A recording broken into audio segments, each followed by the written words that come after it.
Bonsoir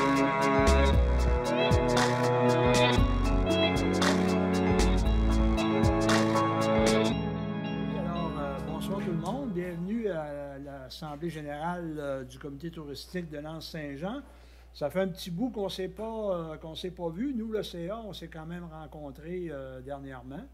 Et puis, je vois qu'il nous manque quelques personnes, mais ils vont peut-être se joindre là, à nous en cours de route. Et j'en profite aussi en même temps pour saluer les gens qui nous suivent sur la page Facebook de la municipalité. Donc, bienvenue à tout le monde pour cette réunion. Comme vous le savez, en 2020, on n'a pas pu tenir la réunion de l'Assemblée générale du comité à cause de la situation de la pandémie. Et on avait décidé là, de sauter une année là, pour cette année-là. Donc, on est ici ce soir là, pour vous présenter l'Assemblée générale, qu'est-ce qui a été fait, même en 2019-2020. Et on va commencer sans plus tarder, donc ça me prendrait une proposition là, pour l'ouverture de l'Assemblée, proposée par Andréane Ouellette.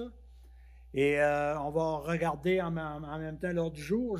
Puis j'en profite aussi pour indiquer aux gens que cet après-midi, j'ai envoyé plein de documents, là, entre autres l'ordre du jour, le procès-verbal de la rencontre de 2019, ensuite de ça, les états financiers et les élections, là, les membres là, qui vont venir là, en élection là, pour cette année. Donc, si vous me permettez, je vais y aller directement là, avec l'ordre du jour. Donc, en 1, le mot de bienvenue et ouverture de l'Assemblée. En 2, lecture et adoption de l'ordre du jour. En 3, ça va être la lecture et adoption du procès-verbal de l'Assemblée générale du 11 avril 2019. En 4, rapport de la trésorière pour les années financières 2019 et 2020. En 5, rapport du président. 6, présentation des bilans annuels 2019 et 2020. En 4, c'est-à-dire rapport du président. Non, je suis mêlé là. En 7, présentation des projets à venir. En 7.1, on va parler d'animation sur le quai municipal et la halte gourmande. En 7.2, festival des fours à pain. Au point 8, dépliant touristique 2021-2022. 9, lancement de la saison touristique estivale 2021. 10, piste d'action suite à la réflexion collective sur le tourisme en 2019. 11, élection du conseil d'administration. 12, période de questions. Et 13, fermeture de l'Assemblée. Est-ce que je me prendrais une proposition pour accepter l'ordre du jour tel que présenté, proposé par Myriam Savard et secondé par Jérôme Gouron? On va y aller tout de suite avec la lecture et l'adoption du procès-verbal de la réunion du 11 avril 2019. C'est quand même assez loin dans nos mémoires. Donc, je vais quand même prendre le temps là, de lire là, le procès-verbal. Je pense que c'est important. Et si vous avez des questions là, suite à la lecture, pour les membres du CA, naturellement, vous levez la main. Et pour les gens du public, eh bien, à la fin de la réunion, il y aura une période de questions, là, donc prenez en note vos questions. Donc, comme je le disais, procès-verbal de la réunion du comité touristique de l'Assemblée générale le 11 avril 2019 à l'auberge du camp de base. Je vais vous épargner la liste des présences. Ouverture de l'Assemblée, donc Richard Perron souhaite la bienvenue à l'assistance et invite les personnes présentes à signer le registre des présentes. En 2, on avait la lecture et l'adoption de l'ordre du jour. En 3, on avait la lecture et l'adoption du procès-verbal de l'Assemblée générale du 20 mars 2018. Donc, on a fait la lecture et un retour avait été fait sur certains points, dont une discussion prévue sur l'hébergement touristique en non-conformité. Donc, on parlait à ce moment-là des hébergements illégaux. Il est proposé par Catherine Faubert et secondé par Lisanne Boily d'adopter le procès-verbal de l'Assemblée du 20 mars 2018. On avait aussi eu le rapport de la trésorière à ce moment-là qui avait été présenté et qui avait été aussi là, proposé et accepté lors de cette réunion-là. Au point 5 et 6, on avait le rapport du président et présentation du bilan annuel de l'année 2018. Donc, le président Richard Perron informe l'assistance que les membres du comité touristique se sont dotés d'une reddition de comptes mensuelle avec un tableau évolutif des tâches décrétées lors des séances de l'organisation. De plus, les membres ont été partie prenante quant à la conduite du colloque sur le développement de l'industrie touristique à l'Anse-Saint-Jean, quant à la thématique développée et la validation du questionnaire touristique. Si vous vous rappelez, on était en pleine période là, pour le colloque touristique qui s'est tenu en octobre 2019. Au point 7, on avait parlé des présentations, on avait fait la présentation des projets à venir. Donc, le directeur au développement de la municipalité présente 2 projets. Donc, à ce moment-là, en 2019, on avait l'animation au quai municipal par l'établissement d'une halte gourmande avec la mise en marché de produits de spécialité avec une programmation musicale comme projet pilote au quai municipal ainsi qu'un tout premier festival des fours à pain. Cet événement festif et culinaire à partir des fours à pain, donc on en dénombre près de 40 à l'Anse-Saint-Jean, se traduirait par un parcours gourmand. M. Larouche fait aussi mention de la réimpression de la carte patrimoniale de M. Achille afin de mettre en valeur les périmètres bâtis à caractère historique et culturel.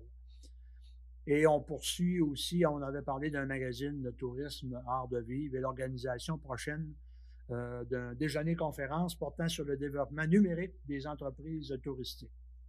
Au point 8, on avait parlé là, de l'hébergement touristique en non-conformité. Donc, on dit que ce point a soulevé beaucoup d'inquiétudes et d'interrogations quant au positionnement du comité touristique et son pouvoir de recommandation auprès du conseil municipal de l'Anse-Saint-Jean. Selon l'avis des entreprises touristiques présentes, l'offre d'hébergement progresse compte tenu de l'achalandage touristique continu avec les événements de masse. Donc, on parlait à ce moment-là du Grand Défi Pierre-Lavoie, le Festival de la Grande Ourse, le classique de volleyball, les festivités des quads du Fjord, etc. On avait aussi l'avènement du Symposium provincial des villages en couleur, le championnat canadien de ski à ce moment-là. Donc, il devient important, selon les propos discutés, d'établir des règles visant à assurer une équité entre tous les hébergeurs. Celle-ci prévaut par la Corporation de l'industrie touristique du Québec, par la délivrance d'une attestation de classification. Un consensus s'impose par une réflexion au sein du comité touristique afin de réfléchir sur une proposition pour tenter de contrôler la résidence de tourisme illégal. Il a coulé beaucoup d'eau sous les ponts depuis ce temps-là. Il y a eu beaucoup de changements au niveau de la réglementation, autant au niveau de la CITQ. Donc, je pense qu'il y a eu quand même un progrès de fait de ce côté-là. Au point 9, on avait parlé du lancement de la saison touristique estivale 2019, donc qui se tenait à ce moment-là au village Famille à Petit-Saguenay, qui avait lieu le 6 juin 2019. Au point 10, on a parlé de dormiralance.com, donc compte tenu des efforts de promotion et la faible adhésion auprès des hébergeurs de l'Anse-Saint-Jean, quant à l'application dormiralance.com, il semble opportun d'interrompre cette initiative compte tenu de l'essor des agences de réservation et d'adhésion sur les différentes plateformes. Au point 11, c'était les élections du conseil d'administration, donc à ce moment-là, pardon, à ce moment-là, vous vous rappelez, on avait la structure de gouvernance, donc on avait 8 postes en élection là, sur le conseil d'administration, dont 4 postes qui étaient pour une durée d'1 an et les 4 autres pour une durée de 2 ans, afin d'avoir une alternance là, pour ne pas vider complètement le CA là, lors des élections. Donc, il y avait des mises en candidature et élections des membres bénévoles qui avaient été faites. Et il y avait 4 postes, là, donc les postes étaient répartis ainsi. Donc, 4 postes qui sont comblés par les gens des services, des activités hivernales et estivales. On a 2 postes réservés à l'hébergement et 2 postes réservés à la restauration. Donc, il y avait un président et une secrétaire d'élection qui avaient été nommés à ce moment-là. Et il y avait eu naturellement les mises en candidature pour le conseil d'administration. Et à la fin, les résultats des mises en candidature, à ce moment-là, avaient été élus M. Jérôme Gouron, Mme Catherine Parker qui avait été élue, Mme Myriam Savard, Mme Catherine Faubert, il y avait Mme Marie-Ève Lavoie, M. Yves Leblic, Mme Cynthia Régelé et moi-même, là, qui est élu d'office là, par la municipalité. Et au point 12, il y avait la fermeture de l'Assemblée qui était proposée à ce moment-là par M. Daniel Combet. Est-ce que parmi les membres du CA, il y aurait des questions ou des corrections par rapport au procès-verbal? Ça répond bien, donc ça me prendrait une proposition pour accepter le procès-verbal de l'Assemblée générale du 11 avril 2019. Naturellement, il faut que les gens aient été présents. Donc, Catherine Faubert, proposée, secondée par... Y a-t-il un secondeur? Un secondeur qui était présent. Myriam, étais-tu présente? Non, hein? J'étais absent, moi, c'est pour ça que je... Oui, hein? Jérôme, toi, tu étais absent. Donc, moi, je vais seconder. J'étais présent, donc je vais seconder l'acceptation du procès-verbal de la réunion de l'Assemblée générale. On serait rendu au rapport de la trésorière pour les années financières 2019-2020. Je vous ai envoyé copie là, de ces documents-là. Est-ce que, Andréane, tu voulais faire la présentation ou comme tu veux? Oui, je peux le faire. Excuse-moi, j'étais pas prêt. Je vais le retrouver. Je l'ai là. En fait, là, si on prend les états financiers de 2019, on voit qu'il y a en fait 10 775 dollars de cotisation des membres. On avait une subvention de la municipalité, une ou deux subventions de la municipalité à la hauteur de 5 261,81 et autre était une entrée, en fait, c'est des entrées d'argent des cotisations des membres de l'année antérieure pour un cumulatif de 16 586,81. Dans les dépenses, là, on avait les frais bancaires à la hauteur de 95 et 23, les honoraires professionnels qui sont majoritairement ceux de Manon, en fait, là, à la rédaction et à l'organisation du dépliant touristique. Publicité, ça l'inclut, en fait, là, j'ai pas les factures sous les yeux, là, mais ça va jusqu'à l'impression là, du dépliant touristique. Il y avait les dépenses, là, ben là, je dis pas les montants, là, mais il y avait les dépenses de 2423,58 pour le Festival des Fours à pain, 3297,23 pour l'animation sur le quai. Des frais de formation, c'est déjà à mon... non, j'ai pas la facture sous les yeux, là, mais c'est probablement un frais de représentation d'un de nos formateurs et finalement les frais de représentation qui représentent les frais du comité touristique là, des réunions. Pour un total des dépenses de 13 937,16, donc un surplus de 2 649,65. Est-ce qu'il y a des questions sur l'état des résultats 2019? Ben, juste préciser, là, au niveau des dépenses, là, quand on parle d'animation sur le quai, Festival des Fours à pain, donc naturellement, animation sur le quai, là, c'est tous les artistes, les cachets d'artistes là, qu'on engage là, à chaque été pour venir faire des prestations. Donc, naturellement, ces cachets d'artistes-là, depuis le début, on travaille beaucoup à aller chercher aussi des subventions pour pouvoir payer ces cachets-là, à même les subventions. Donc, et les honoraires professionnels, naturellement, c'est tout le travail de démarchage et de mise en page qui est fait là, pour le dépliant là, principalement. Est-ce que ça va pour ça? D'autres questions pour 2019? Non. Le bilan, rapidement, Andréane, le bilan 2019? Oui, le bilan 2019, on avait au début de l'année un compte en banque de 7 161,27. Avec on avait un compte à recevoir là, de 350 qui est une cotisation des membres par rapport aux dépliants touristiques. Puis sinon, on avait un compte à payer qui était de 265 $, ce qui nous donne là, un total du capital qui est de 7 161,27. Parfait. Est-ce qu'on y va pour l'année 2020 maintenant?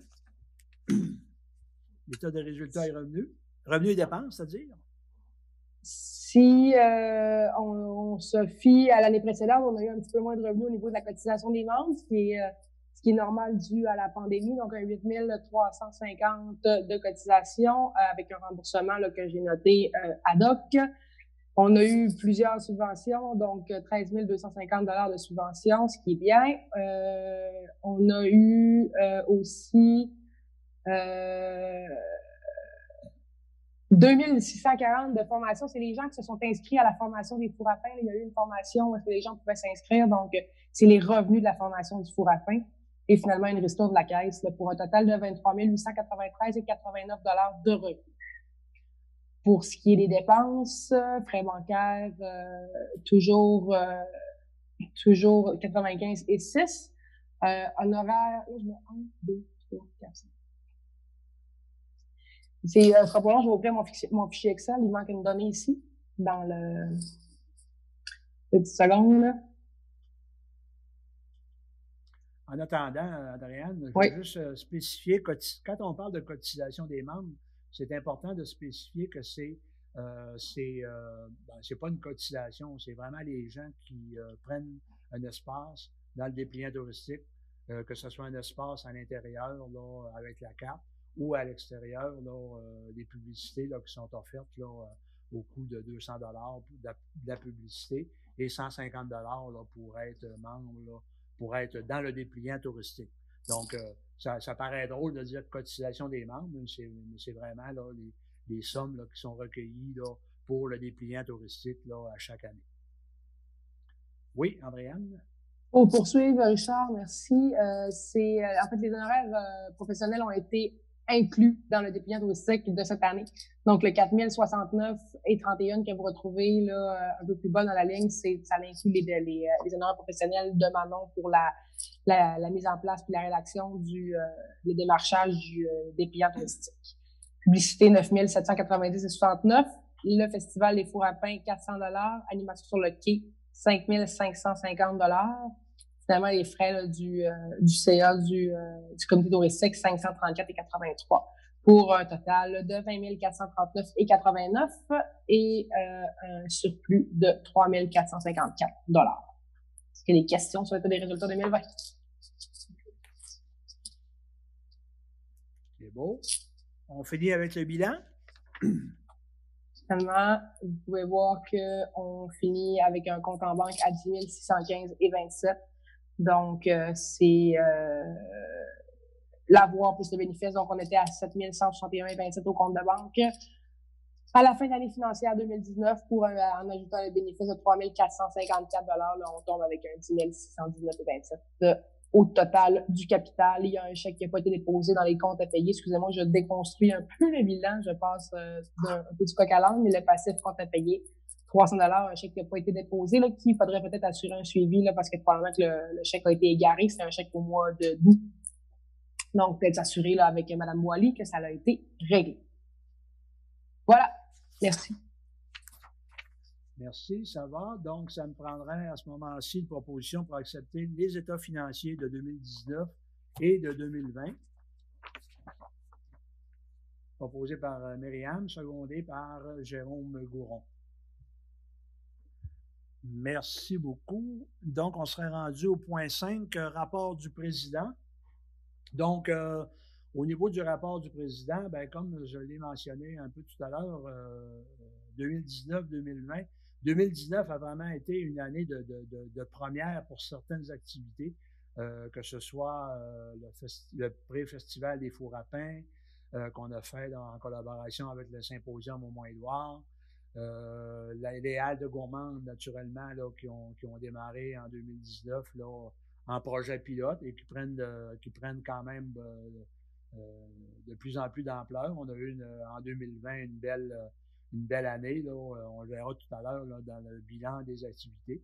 Et aussi, naturellement, ben, avec l'année 2020 qu'on a connue, on a été saturé, pas saturé, mais je veux dire, on a eu moins d'activités là, que les années passées. Naturellement, il y a le colloque, on va en parler tout à l'heure, là, la réflexion collective qu'on a faite en 2019. Il faut donner une suite à ce colloque-là. Et naturellement, ben, la pandémie a fait que plusieurs activités ont été retardées et remises à plus tard, entre autres l'Assemblée générale.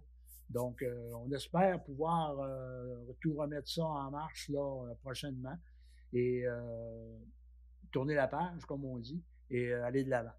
Donc, j'en profite en même temps là, pour remercier tous les membres du CA, là, du comité touristique, là, de leur implication, de leur travail.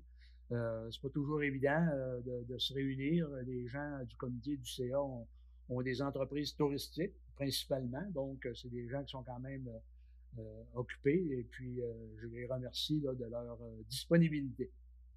Donc, ça fait le tour de mon rapport qui est très bref cette année. Présentation des bilans annuels 2019-2020.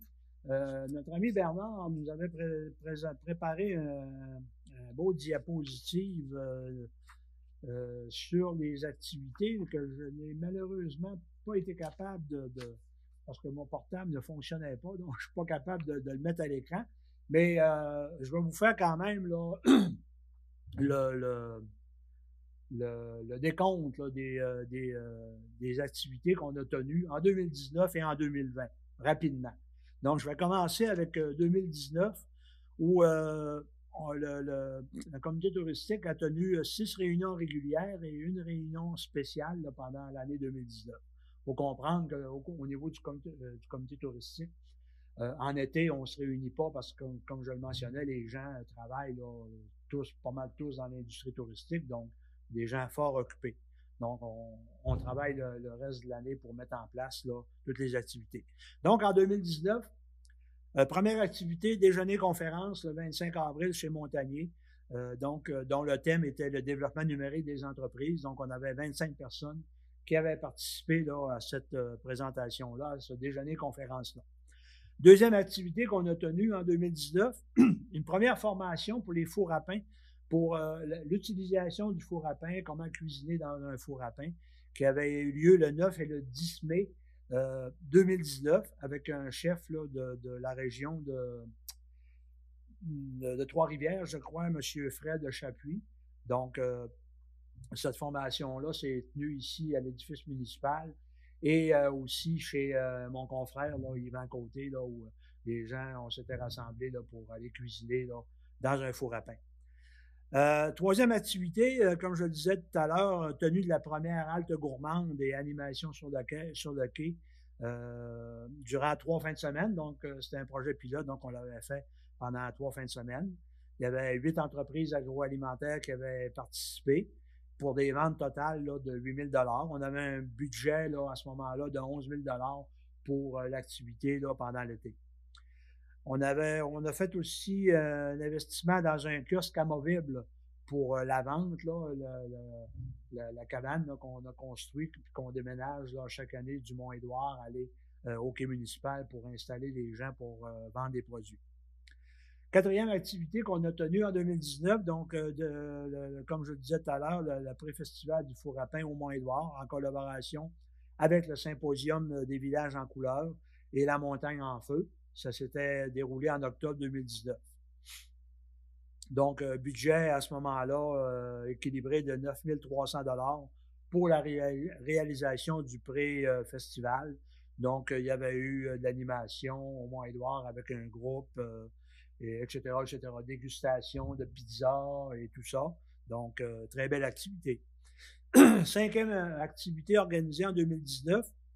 Donc, l'organisation du colloque sur la réflexion collective sur le tourisme qui s'est tenu au Mont-Édouard en 2019. Donc, on avait 41 personnes, dont 5 dignitaires publics qui avaient assisté là, au colloque, dont le maire de Baie-Saint-Paul, là, si je me rappelle bien, là, qui avait été un de nos conférenciers invités.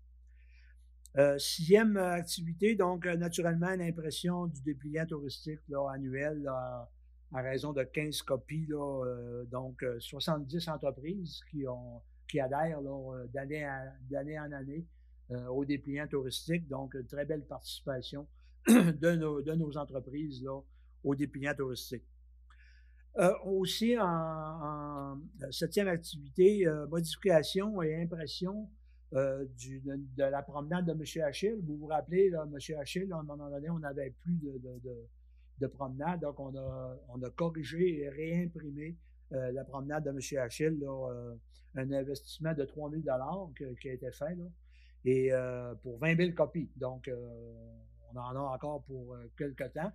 Et ceux qui en désirent, ben, il y en a toujours de disponibles ici à la municipalité. Et dernière activité en 2019, donc naturellement, là, depuis quelques années, on fait l'organisation et la logistique pour la dispense de l'information touristique au kiosque de l'information touristique là, sur la route 170, en collaboration avec l'ASEC Saumon, donc avec les étudiants qui sont embauchés à chaque année. Donc, on fait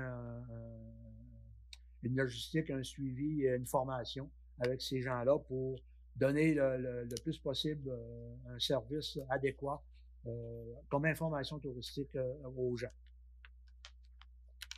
Ça va pour 2019. Pour 2020, donc pour le bilan des activités en 2020, malgré qu'on a eu une année tout à fait spéciale, donc le comité touristique a tenu 2 réunions en 2020, donc en janvier et en février, si je me rappelle bien, puis peut-être une troisième là, en Zoom, là, vous me corrigerez, mais en tout cas 2 à 3 réunions.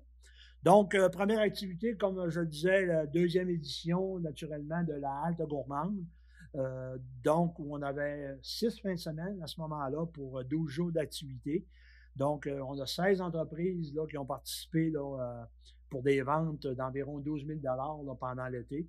Donc, on avait un budget gestion équilibrée de 17 600 pendant la deuxième édition là, de la halte gourmande et animation musicale. Et un investissement dans le pavoisement et dans les équipements sanitaires, naturellement, il a fallu investir là, dans ce domaine-là. Deuxième activité, tenue de la première édition, là, en 2019, c'était un pré-festival, donc première édition du Festival des Fours à pain, principalement au Centre culturel du Presbytère et chez 3 détenteurs là, de fours à pain, là, qui s'est tenu le 5 septembre 2020. Donc, planification et logistique d'une programmation avec un parcours gourmand restreint, naturellement à cause de la pandémie et des questions d'assurance aussi. Donc, on avait un budget de 22 500 avec un léger dépassement de coût de 2 000 puis un petit déficit là, de l'ordre de 4 000 en raison des équipements sanitaires additionnels et des revenus à la vente, des revenus de vente à la baisse. On se rappelle, lors de la journée, lors du souper, on avait eu un orage là, qui a refroidi un petit peu les ardeurs des gens là, pour venir déguster. Mais quand même, c'était une belle activité. Et puis, on aura la deuxième édition là, cette année. Troisième activité, on a fait cette année, c'est-à-dire en 2020, le tournage et le montage d'une capsule vidéo, une capsule audiovisuelle publicitaire de 45 secondes qui a été confiée à un jeune cinéaste de Lens-Saint-Jean, M. Yannick Desmaries. Donc, afin de mousser, de faire de la publicité là, à chaque année. Donc, c'est un petit vidéo de 45 secondes qu'on peut utiliser là, comme bon nous semble là, pour faire de la promotion, là, pour inviter les touristes là, à venir nous visiter. Et aussi, on a fait l'élaboration et la mise en place d'une campagne publicitaire en collaboration avec la municipalité sur les médias sociaux et radiophoniques de la région. Donc, grosse campagne publicitaire là, avec les radios là, de la région. Et on a fait un tirage aussi, là, où il y a eu environ, je crois que c'était une valeur de 650 là, en prix là, total pour le gagnant. Et encore une fois, l'organisation et la logistique quant à la dispense là, de l'information touristique. Et aussi, on a fait le mentorat, là, je le rappelle, là, parce que je regarde mes notes, là, au niveau de l'information touristique aussi sur le quai. Parce que en 2020, naturellement, on n'a pas eu de navette là, par rapport aux croisières maritimes. Donc, il y avait quand même des gens qui avaient besoin d'avoir de l'information touristique. Donc, on a assumé une partie de l'information touristique, de mettre de l'essence aussi dans les bateaux et de gérer la descente de bateaux là, pour les utilisateurs. Donc, ça a été des activités là, qui ont été confiées là, au comité touristique en 2020. Donc, ça fait le tour du bilan. On n'a pas besoin, je crois, d'accepter les bilans. C'était une présentation de qu'est-ce qui s'est passé en 2019 et en 2020. On serait au point 7 au niveau de la présentation des projets à venir. Donc, c'est sûr que les projets à venir, on va revenir encore à 7.1, à l'animation sur le quai municipal et la halle de Gaumont. Cette année, contrairement à l'an passé, on avait 6 fins de semaine durant l'été. On va revenir avec 4 fins de semaine durant l'été pour l'été 2021, excusez-moi. Donc, la raison pour laquelle on a réduit à 4 fins de semaine, qui vont commencer, si je me rappelle bien, vers la mi-juillet, pour aller jusqu'à la fin août à peu près.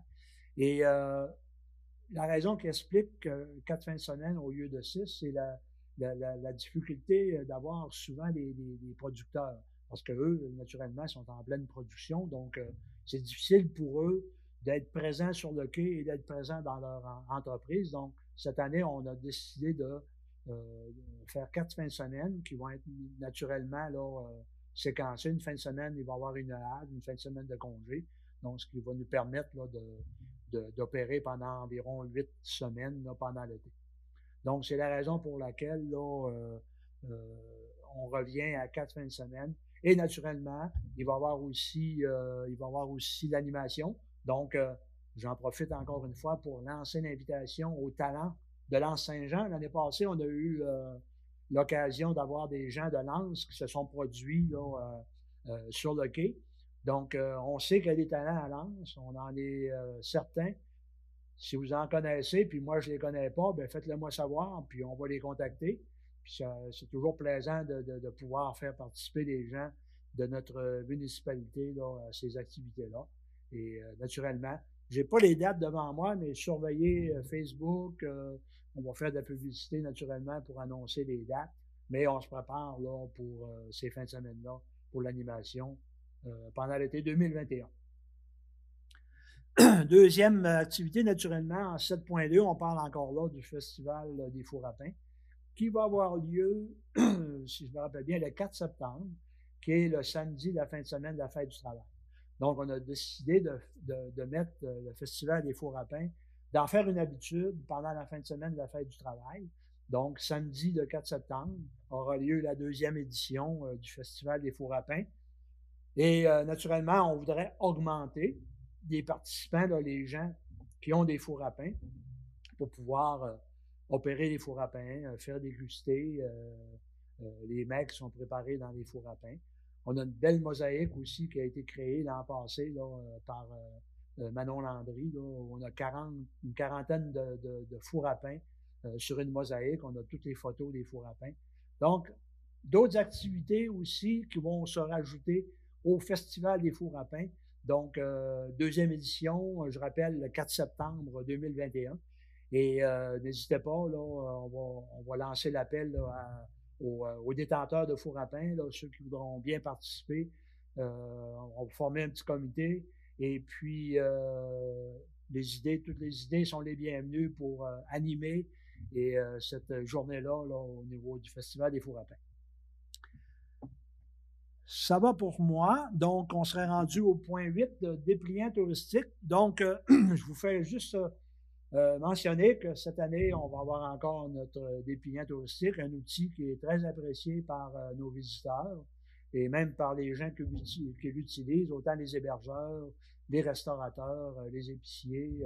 Donc, c'est un bel outil qu'on peut utiliser, qui devrait être sensiblement là, le même format. Naturellement, on fait des changements là, à chaque année. On va changer les photos et on va le moderniser un petit peu. On a parlé de le mettre en 2 langues. Il y a quand même une partie qui est faite au niveau anglais-français. Donc, il reste des petits détails là, à finaliser pour le rendre bilingue, pour permettre là, aux gens là, de l'extérieur, en espérant qu'on aura des gens de l'extérieur, mais on verra bien. L'an passé, on a eu quand même beaucoup de visiteurs, principalement des gens du Québec qui ont découvert notre village. Donc, on va se préparer quand même à recevoir ces gens-là et des petites nouveautés au niveau du dépliant. Je m'adresse aux entreprises. Vous avez été contacté dernièrement là, par Manon Landry, qui s'occupe depuis quelques années là, du démarchage auprès des entrepreneurs, des hébergeurs et des entreprises pour participer au dépliant. Donc, on vous lance l'appel. Là, je ne me rappelle plus de la date limite là, pour adhérer, mais c'est important de le faire rapidement pour que nous, on puisse aller en impression puis avoir des dépliants là, prêts là, pour la saison estivale. On serait rendu au point 9, le lancement de la saison touristique estivale 2021. J'ai mis le point quand même à l'ordre du jour, mais on ne sait toujours pas, là, avec la situation actuelle, là, si on va faire cette année un lancement, là, comme on fait à chaque année, qui se déplace d'un village à l'autre. En 2020, il était prévu à Lens-Saint-Jean. Donc, naturellement, il a été annulé en raison de la pandémie. Et en 2021, ben, il devrait rester à Lens-Saint-Jean, étant donné qu'il n'a pas eu lieu en 2020. Mais sur toute réserve, là, est-ce qu'il va avoir lieu cette année en début juin? Habituellement, on le fait au début juin. Donc, on est en attente. On verra là, à ce moment-là, on avisera. Mais soyez sûr que s'il y a un lancement touristique en concertation avec les 5 villages du Bas-Saguenay, bien, nous, à Lens-Saint-Jean, l'intention qu'on avait, c'était de changer la formule par rapport à ce qu'on avait connu les années précédentes. Donc, si jamais ça a lieu cette année, bien, on reviendra là-dessus là, pour regarder une nouvelle formule là, pour le lancement touristique estival 2021. On serait rendu au point 10, qui sont les pistes d'action suite à la réflexion collective sur le tourisme en 2019. Donc, ça, c'est le colloque qu'on a fait là, en 2019, en octobre 2019, au Mont-Édouard, dont plusieurs d'entre vous avaient participé. Donc, suite à ce colloque-là, il a sorti des pistes d'action. Il y a des comités aviseurs qui ont été créés. Là, on est 5 ou 6 personnes là, qui se sont offerts là, pour travailler les pistes d'action qui ont ressorti du colloque. Naturellement, le colloque ayant eu lieu en octobre 2019, le travail s'est continué jusqu'en janvier, même jusqu'en mars. Je pense que la veille de la pandémie, là, on avait une réunion et on devait poursuivre, mais malheureusement, on a dû mettre sur la glace là, le comité aviseur pour le colloque.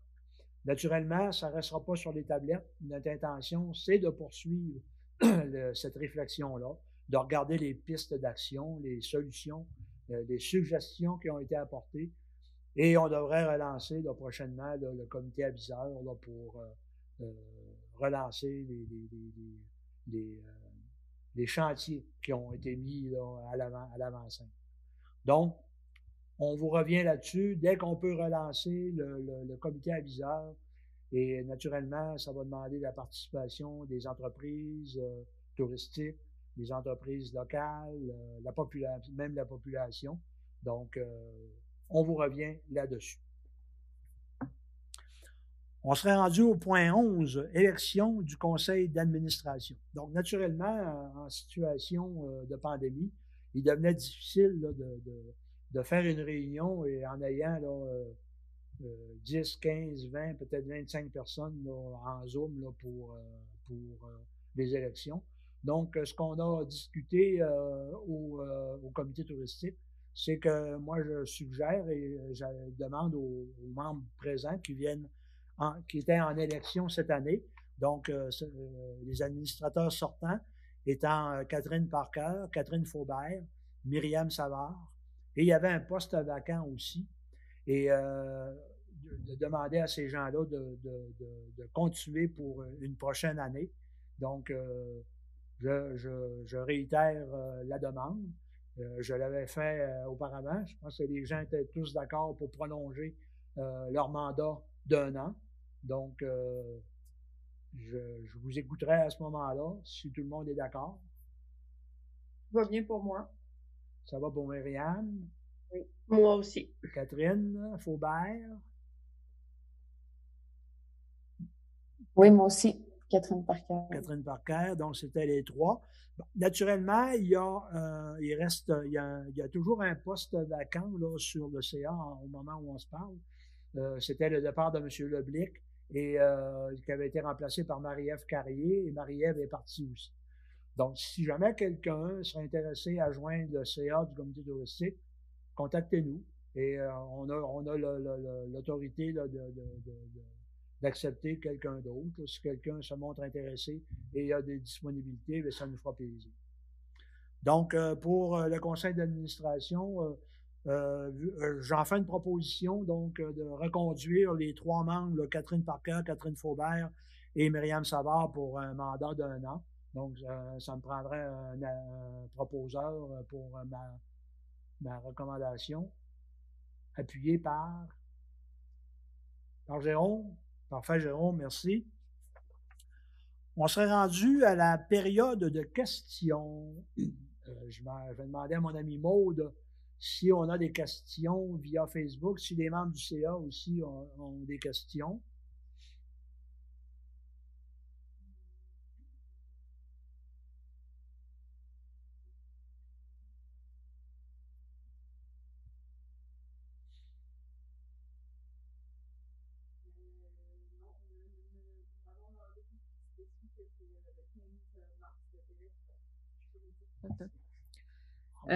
On a seulement un commentaire de Manon Landry qui dit que c'est le 15 mars le délai pour adhérer au dépliant touristique.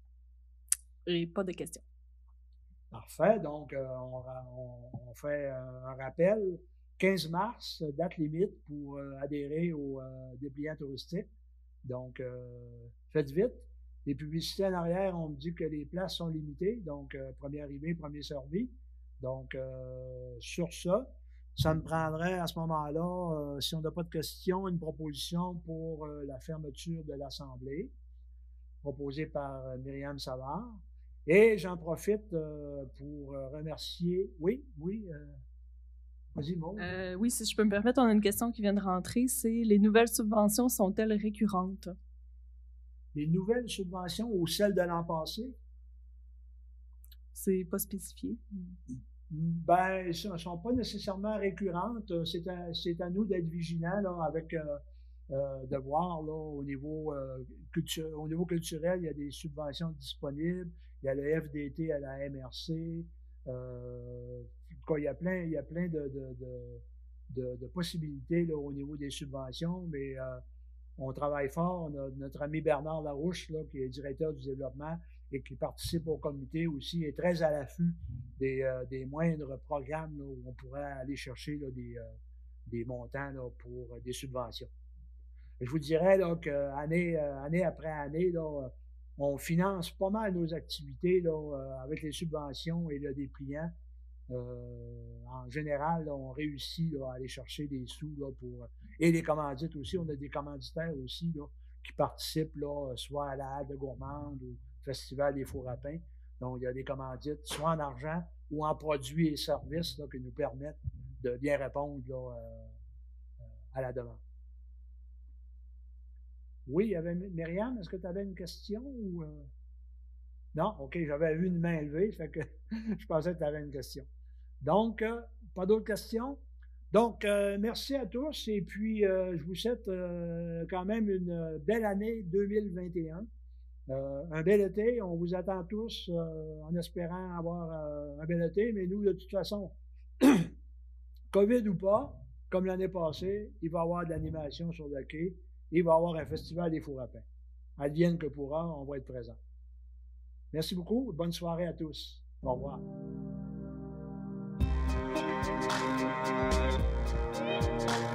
Thank you.